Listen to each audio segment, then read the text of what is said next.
Okey, bismillahirrahmanirrahim. Kita sambung lagi dalam tajuk hal. Jadi, sekarang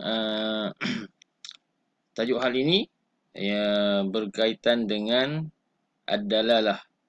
Okey, dalalah ataupun bentuk hal itu min haitsu al-intiqal wal ishtiqaq. Dalam bentuk intiqal dan juga ishtiqaq. Apa maksud intiqal dan juga ishtiqaq? Kita akan tahu selepas ini. Baik, hukmul hal min haitsul intiqali wal ishtiqaq. Bentuk ataupun hukum hal dalam bentuk intiqal dan juga ishtiqaq. Al-aktsaru fil hali an takuna muntaqilatan mushtaqqatan. Kebanyakan hal berbentuk muntaqilah dan juga mushtaqqah. Makna al-intiqal. Ma makna al-intiqal? Al-intiqal alla takuna mulazimatan lil muttasif. Maksud al-intiqal ialah hal tersebut bukanlah sifat yang tetap bagi sesuatu. Contohnya, ja'a Zaidun rakiban. Okey, rakiban ini adalah hal dalam bentuk muntaqilah mushtaqqah. Kenapa disebut muntaqilah? Kerana hal Zaid ini dia tak tetap. Zaid boleh datang dalam bentuk masyian. Zaid boleh datang dalam keadaan dia ghadiban. Zaid boleh datang dalam bentuk mubtasiman. Contohnya, ja'a Zaidun rakiban. Okey, rakiban ni dia boleh berubah hal dia. Ja'a Zaidun ghadiban. Ja'a Zaidun bakian. Ja'a Zaidun masyian. Jadi itu yang dimaksudkan dengan hal dalam bentuk intiqal ataupun muntaqilah. Okey. Di bawah ni diterangkan rakiban wasfun muntaqilun, ialah kata sifat yang berubah. Li jawazin fikakihi an Zaid, kerana ia boleh dipisahkan ataupun terpisah daripada Zaid. Bi an yaji'a masyian, bahawa Zaid itu boleh juga datang keadaannya berjalan. Okey. Baik, itu maksudnya yang dimasukkan sebagai muntaqilah. Mushtaqqah pula maksudnya apa? Mushtaqqah ini ialah isim yang mushtaq. Contohnya, isim mushtaq ini contohnya isim mushtaq ni ialah isim fa'il, isim maf'ul dan juga sifat musyabbahah. Jadi kan kita dah sebut tadi dalam ta'rif hal huwa al-wasfu. Al-wasfu ialah isim fa'il, isim maf'ul dan juga sifat musyabbahah. Jadi al-wasfu tu dikategorikan sebagai mushtaqqah. Baik. Kemudian ada juga hal qad taji'ul halu ghairu muntaqilah, ai wasfan laziman. Kadang-kadang hal ini datang dalam bentuk tidak muntaqilah, iaitu sifat yang tetap dan tak boleh dipisahkan. Contohnya, da'autullaha sami'an. Sami'an dekat sini ialah hal. Baik, hal ini ialah apa? Hal ini ialah yang maha mendengar. Jadi bila kita sebut da'autullaha sami'an, dia tak boleh lari dengan hal yang macam ni. Sebab bila kita berdoa kepada Allah, dia sentiasa mendengar apa yang didoa. Okey. Jadi khalaqallahu az-zarafata yadaiha atwalu min rijlaiha. Allah telah menciptakan zirafah. Az-zarafah maknanya zirafah. Yadaiha atwalu min rijlaiha. Tangannya lebih panjang daripada kakinya. Maksud tangan ni ialah kaki dia yang depan lah. Lebih panjang daripada keadaannya. Jadi apa yang maksud yang menjelaskan tentang sifat yang lazim ni, ghairu muntaqilah ni, ialah ciptaan Allah mencipta zirafah itu dia lebih panjang daripada tangannya ataupun kaki depannya lebih panjang daripada kedua belah kakinya yang belakang. Jadi atwal ni tak ada yang Allah cipta lain daripada itu. Kan? Baik. Apa lagi? Contoh yang ketiga, qauluhu faja'at bihi sibtul 'idhami ka'annama imamatuhu bainar rijali liwa'u. Ini ialah syair ni. Syair ni penyair berkata, mereka mendatangkannya dengan penampilan yang tinggi besar di khalayak ramai, seakan-akan serbannya itu bagaikan bendera. Jadi dekat dalam yang ini halnya ialah perkataan sibta al-'idham.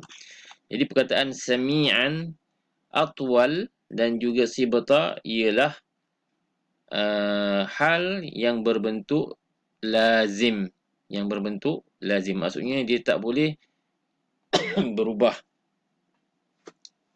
dan juga tak boleh dipisahkan. Baik. Jadi hal secara umumnya dia mestilah muntaqilah mushtaqah.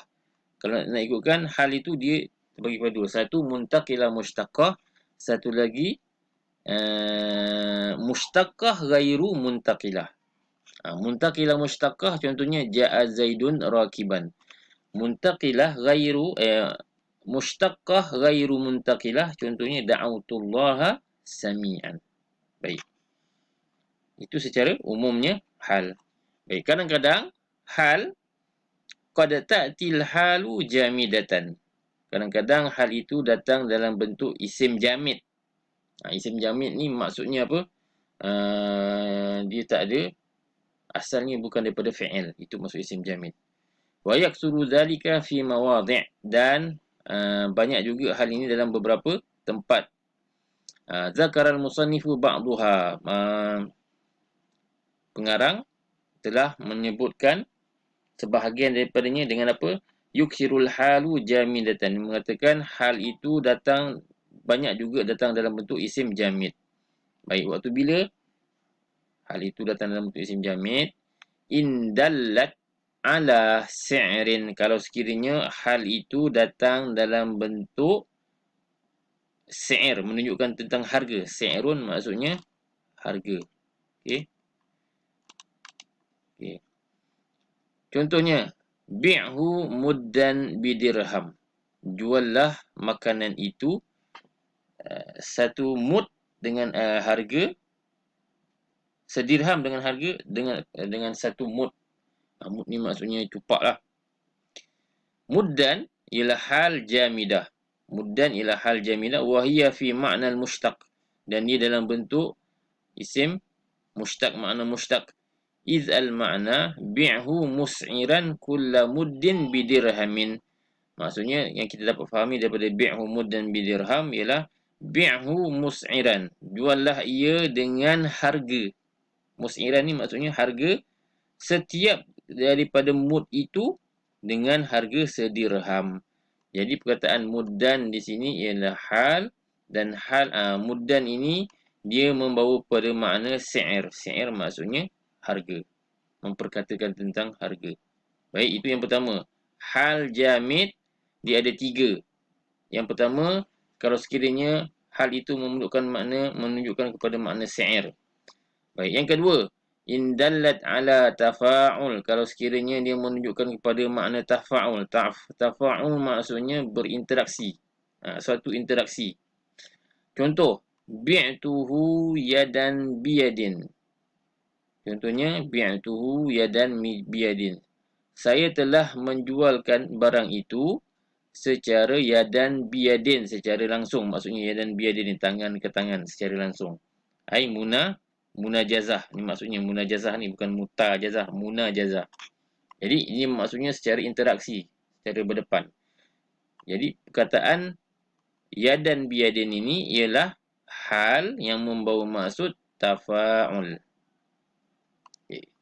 Contohnya, in dallat ala tashbih. Kalau sekiranya perkataan itu membawa maksud tashbih, perumpamaan. Contoh, karra Zaidun asadan. Karra Zaidun asadan. Asadan di sini ialah hal. Apa maksud karra? Karra maksudnya ialah menyerang. Okey. Ataupun menyerang lah. Zaid telah menyerang seumpama asad, seumpama seekor singa, ai musybihan al-asad. Jadi perkataan yadan wa asadan ialah dua-duanya isim jamid, wa sahha wuqu'uhuma halan lidhuhuri ta'awulihima bimushtaq. Perkataan ini boleh menjadi hal kerana ia dapat ditakwilkan dia kepada isim mushtaq. Macam mana yang dimasukkan dengan takwilnya? Dia kata yang ini kalau yadan ni maksudnya ialah munajazatan, isim maf'ul. Asadan ini musybihan bil asad. Musybih itu maknanya dalam ayat yang ini kita boleh ubah-ubah lah. Kita boleh takwilkan dia. Takwilannya itu yang membawa maksud hal, dan tetapi pada asalnya dia adalah isim jamid. Okey. Seterusnya pada anna qaulan nahwiyyin innal hal yajibu an takuna muntaqilah mushtaqqah. Kata ahli nahwu, hal itu mestilah bersifat muntaqilah dan juga mushtaq. Maksudnya dia boleh berubah dan daripada isim yang mushtaq. Anna dzalika huwal ghalib, dan itu adalah kebiasaannya, la annahu lazimun, bukanlah sifat-sifat itu tetap. Baik, dia cuma sifat yang tetap ini bergantung pada ayatnya lah. Kalau dia menunjukkan kepada benda-benda yang tetap, macam yang pertama tadi, da'amutullah sami'an, Allah tu sentiasa mendengar, maha mendengar. Okey, itu adalah kata hal yang tetap. Baik. Itu saja dalam bab anwa'ul hal min haitsu dalalatiha wa lafziha. Kita akan sambung lagi selepas ini.